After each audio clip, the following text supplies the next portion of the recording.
I'll need to end every last driver that gets in my way. Hello, everyone. I'm Mark Ellis. Thanks for joining us here at Rotten Tomatoes in San Diego for Comic-Con 2025. I am thrilled to be joined by the stars and an executive producer of Season 2 of Twisted Metal, Stephanie Beatriz and Anthony Mackie. Y'all are back. There's twice the carnage. There's twice the mayhem. There's twice the humor in Season 2. Our own producer, Ed, called this show a love letter to millennials. Is that an accurate statement? I think millennials will certainly appreciate the show in a way that I don't think other audiences will in the same way. There's like this really intense nostalgia throughout our show that I think for millennials particularly, it was like, like it feels like that for them. Yeah. That's 100% accurate. I think there's something about the show that works on all generational scales just simply because, we need the eyeballs. Just simply because, please watch our show. But it's more so about the themes of it, the characters of it. And what we were able to do in this season, which was always the goal, was introduce more characters. So it's almost like playing the video game. You can choose the character that you like the most and, root for them going through the tournament. I binged the first season of Twisted Metal pretty quickly, and I instantly fell in love with it. And the way that it ends, it's such a great setup for what's to come because, now we have the tournament that everybody who used to play the game remembers from the video game. So which of the new characters were y'all most excited to work with, to interact with, to see your character go toe-to-toe with? I was super excited to work with Anthony Kerrigan, who plays Calypso. I already worked with you in season 1. He's asking about the new people. Good point. New characters. Fair. I think Anthony brings something really dastardly and unhinged and kind of weirdly sort of like magician sexy in a weird way to Calypso. That's a great way to put that. You know what I mean? Like, do you want to, are you into this magician or is he giving you the ick? You're not really sure. It's kind of going back and forth every second. And I think Anthony just does such a great, incredible job of bringing that character to life and makes Anthony has talked about it, but he makes these choices that are just so surprising and interesting, and it keeps you, as an audience member, I think, on your toes a lot. Like, you can't really get ahead of where he's at as a character and as a manipulator and a puppet master of the tournament.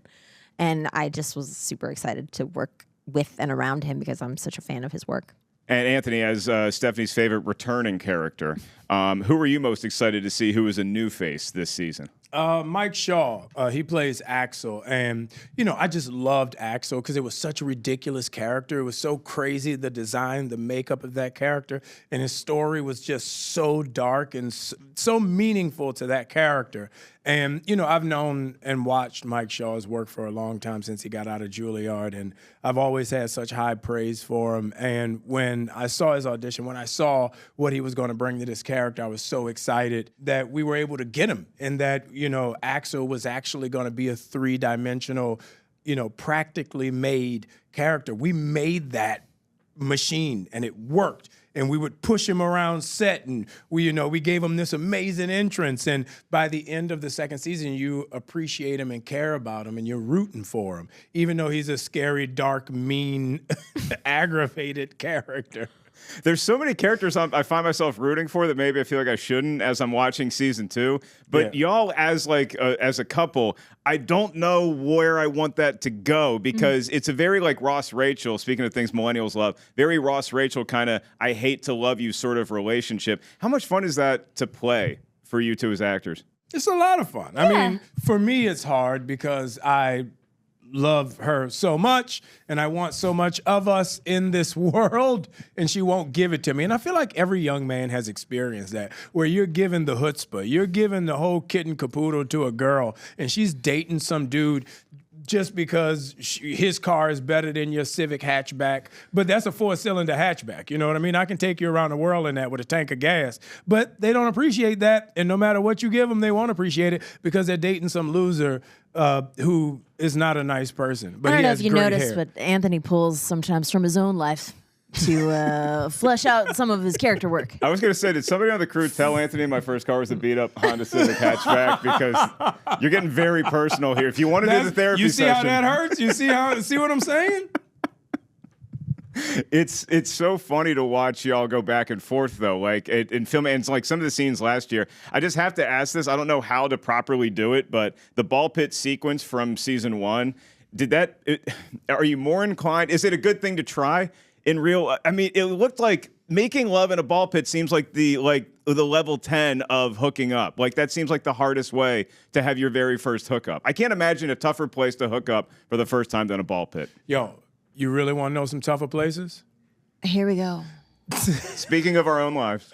Oh yeah, don't make it personal. Don't make it personal. Never mind. I was like, oh no. No. Now no one's gonna watch the show. Never mind. Because there's some tough places to hook up. How was it filming that scene? I mean, is it sweaty. like, oh, okay, it's not that tough? Or? It was sweaty. Yeah, there's nothing worse than sweating in a pit of plastic balls because they stick and it's nasty. But it makes it for good comedy. I mean, that's the whole point of that scene is that, you know, you got this couple, these two characters that you've been waiting to see if they're gonna, and then to have them, you know, do it in this like jacuzzi of plastic balls, you know. Of all the places they could have. Just get on the floor. I mean, it wasn't comfortable, but I mean, I think both of us are sort of up for anything if it's going to make the audience laugh. It's the thing I love about this show is it's like a killer like sports car with an 8-cylinder engine where you just keep shifting into different gears and you just keep going faster and faster and faster. So when we're looking at the catchphrase of this show, you know, Star Wars has, I have a bad feeling about this. It feels like y'all's is what the f***.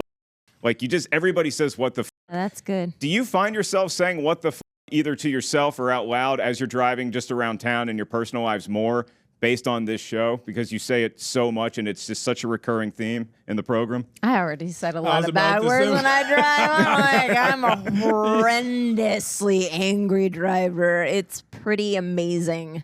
Especially now with a toddler sometimes in the backseat. I really have to watch. Yeah. Yeah. You got to be protective. I got to just be not a monster.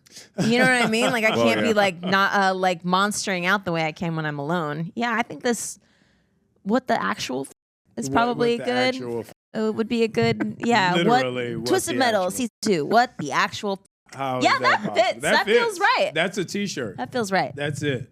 My driving situation is different. Like I'm a cool driver. You know, I never break 30 miles an hour. If I got to get on the interstate, I don't need to go. Like I'm a street driving dude. I get to the red light, you know, I got the tent, the sunroof open, little Isley Brothers playing. If it take me 10 minutes to get there, I'm gonna leave in 20 just so I can go slow and make sure I get there on time. So Los Angeles veteran right there, folks. Yeah. Well, I don't live in LA. But you've been there enough. You've seen the traffic situation. Yeah. The traffic situation in Atlanta, in DC, and in LA are the three worst that I've seen in the country. But the way you handle it is you either get angry for the rest of your life, or you just chill and you relax and you put on something that's just going to mellow you out. Find a great playlist, roll the windows halfway down, and just rock out. That's the.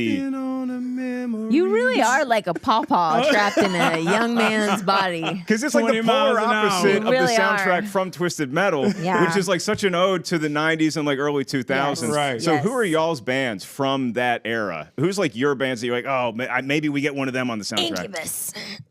Okay. All right. Good call. The bar's been set at Incubus. Interesting. I'm like, I got some Cypress Hill, some Pink, but also like Green Day, I think just kind of goes through the whole decade. Our apocalypse happened, 2002? Mm-hmm. So it has to be prior to that. Right. I was really big on Tribe Called Quest. Like they kind of got me through my youth. Busta Rhymes got me through so much. The Roots got me through my youth. Creed, with arms wide open, got me through my youth. Like there's a bunch of groups that really save your boy from the dark side. All right, so final question for y'all is Twisted Metal. Obviously, it's based on this hugely popular video game. If we could put, and maybe you have some sway with this, Anthony, now, if we could put any character from another video game to make a cameo in Twisted Metal, Mario, Luigi, Sonic, Bo Jackson from Tecmo Bowl, who are you putting in an episode of Twisted Metal? Okay, my favorite character of all time, I'll jump in here. Blanca from Street Fighter. Yeah, with there the was electricity. Something about Blanca, like when he get mad and he goes, gah, gah, gah, gah, gah. That's me. I'll go in that corner right there and spaz out and come back. So Blanca from Street Fighter, always been my favorite character ever. No, that was good. I think, I No, concur. what about you? My favorite character from a Sony video game. To be played on a I'll have PlayStation. to get back to you about that one. Very diplomatic and good But answers. you know what? I was okay. Back to the music question though. I was really big, and I know this is weird. I was really big into Dave Matthews Band. Okay. And I was one of those dudes who saw Dave Matthews 307,000 times because I lived in New York. So every time he would come anywhere close to New York, you could take a Peter Pan bus or a train. So you want Dave Matthews on this soundtrack? I kind of want him to be like when I'm with you and like I'm holding you. That's gonna be a meme. We gotta stop. We have to stop. That's what That's what I want. Dave Matthews. And what we got right now is season 2 of Twisted Metal. We're under the table and dreaming for a season 3. Hopefully we get a lot more action from these two in future Twisted Metal seasons to come. Stephanie, Anthony, thank you all so much for joining us here at the Rotten Tomatoes studio at Comic-Con. Thank you. Thanks a lot. Appreciate it. Stay tuned to Rotten Tomatoes for all the latest and greatest right here from the San Diego Comic-Con.